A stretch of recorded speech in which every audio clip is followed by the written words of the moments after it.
Let me tell you about Jane, 63 years old, retired school principal, sharp as a tack. She did her crossword every morning, slept well, energy was decent. Then her doctor told her her fasting blood sugar was creeping up. Prediabetes territory. Jane did what most of us do. She went home and started cutting bread, rice, pasta, potatoes. She white-knuckled it for 4 months.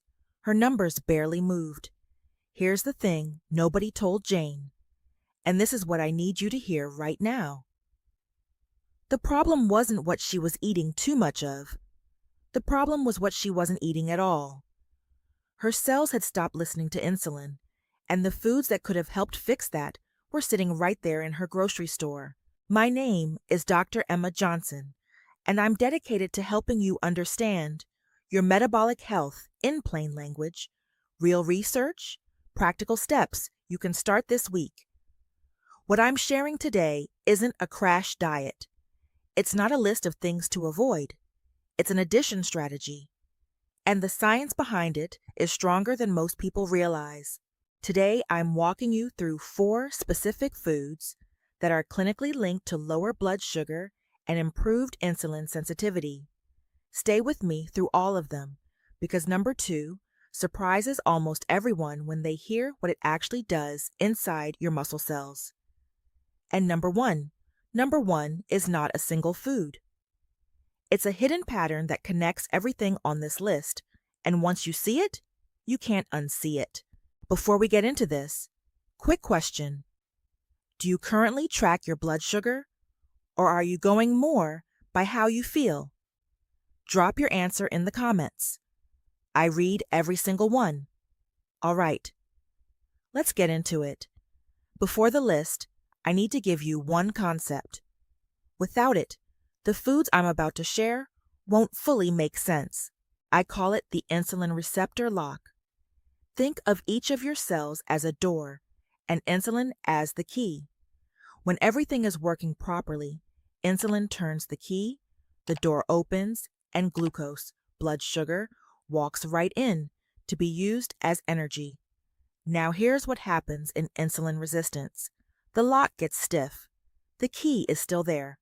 Your pancreas is still making insulin, but the door won't open the way it should, so your body produces more and more insulin, trying to force it, while glucose piles up in your bloodstream. The question isn't just, how do we reduce the glucose coming in? The real question is, how do we fix the lock? That's what these 4 foods are actually doing. Number 4, apple cider vinegar. I want to be very precise here, because this one gets sensationalized constantly.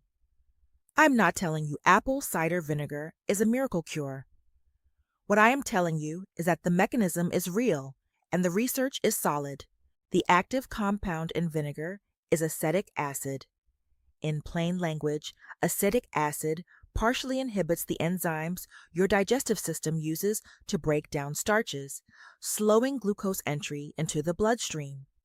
On top of that, a 2015 study in the European Journal of Clinical Nutrition found that acetic acid improved glucose uptake directly in skeletal muscle in people with impaired glucose tolerance. That's the lock and door mechanism being addressed at the muscle level. A 2025 systematic review in Frontiers in Nutrition, pooling 7 controlled trials across 463 participants, found that apple cider vinegar produced measurable improvements in glycemic control in people with type 2 diabetes. What to do? 1 tablespoon diluted in a large glass of water before your biggest meal.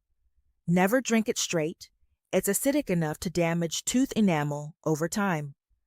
Type 4 in the comments if you've tried this one. Number 3, cinnamon. Let me tell you about James. 58, retired mechanic, pre-diabetic for 2 years. He added half a teaspoon of cinnamon to his oatmeal every morning and his coffee every afternoon. 6 months later, his fasting blood sugar had dropped noticeably. His doctor was skeptical. But here's what the research actually shows. Cinnamon's active compound, cinnamaldehyde, doesn't just slow sugar absorption. It appears to directly improve insulin receptor sensitivity. In plain language, it helps fix the stiff lock.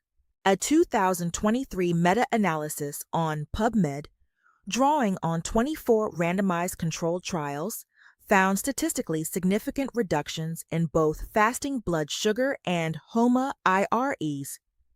The standard clinical measure of insulin resistance, SU, in people with type 2 diabetes who supplemented with cinnamon. An umbrella review in Frontiers in Nutrition in 2025, covering 21 meta-analyses and 139 comparisons, confirmed that cinnamon supplementation is significantly linked to improved fasting blood glucose and insulin resistance markers, with stronger effects at doses above 1.5 grams per day. What to do? Half a teaspoon to 1 teaspoon daily. Ceylon cinnamon is preferable to cassia for long-term daily use due to lower coumarin content. Type 3 if this one surprised you. Number 2, walnuts. Most people think of walnuts as a heart food. The blood sugar research, though, is genuinely underappreciated. Walnuts are uniquely high in alpha-linolenic acid and omega-3, along with polyphenols with significant anti-inflammatory properties. Here's why that matters. Chronic low-grade inflammation is one of the core drivers of insulin resistance. It's part of what makes that lock stiff in the first place. Walnuts work upstream. A 2025 systematic review in PMC, drawing from 32 randomized controlled trials, found that walnut consumption significantly reduced HOMA-IR, the gold standard measure of insulin resistance. 32 trials. That's not a trend. That's a pattern. What to do?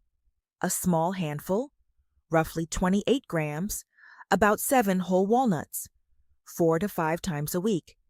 Add them to salads, eat them as a snack, or pair them with fruit between meals. Number 1. The hidden pattern and the compound that ties it together. Here's what I promised at the start. Number 1 isn't a single food. It's a mechanism. There is a natural plant compound called berberine, found in barberries, golden seal, and Oregon grape, and it's now one of the most studied natural compounds in metabolic medicine. What berberine does is activate something called AMPK, adenosine monophosphate activated protein kinase. In plain language, a metabolic master switch. When AMPK is activated, your cells become dramatically more receptive to insulin. The lock loosens, the door opens. A 2022 meta-analysis in Frontiers in Pharmacology, analyzing 37 randomized controlled trials involving 3,048 patients, found that berberine produced significant reductions in fasting blood glucose, HbA1c, and HOMA-IR in people with type 2 diabetes. Now here's the connection. Cinnamaldehyde activates some of the same AMPK pathways. Acetic acid from vinegar activates AMPK pathways. The omega-3s and polyphenols in walnuts reduce the inflammation that suppresses AMPK. These foods aren't working randomly. They're all, in overlapping ways, nudging the same master switch. That's not a coincidence. That's a strategy. What to do? Talk to your doctor about berberine. The research typically uses 500 milligrams, taken with meals, 2 to 3 times daily. But this is a conversation to have before starting, not something to self-prescribe. Most of the time, blood sugar issues in the prediabetes range are addressable, exactly what we've been discussing.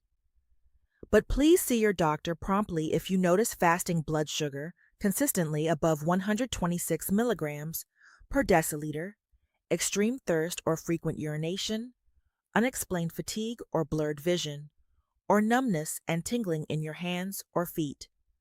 Do not self-manage these. Bring them to a professional. Here is your action plan. 4 steps starting this week. 1.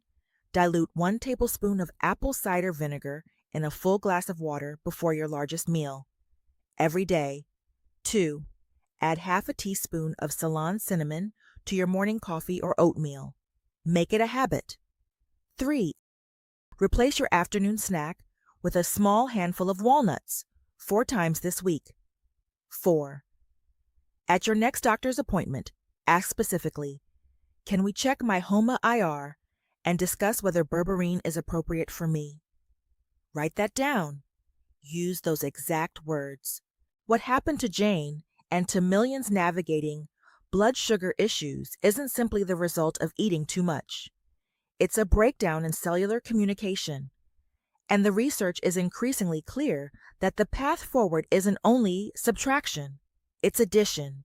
Strategic, targeted, evidence-backed addition. These foods work on the root, not just the symptom. Pick one item from this list. Start tomorrow. Your cells are not broken. They are waiting for the right signals.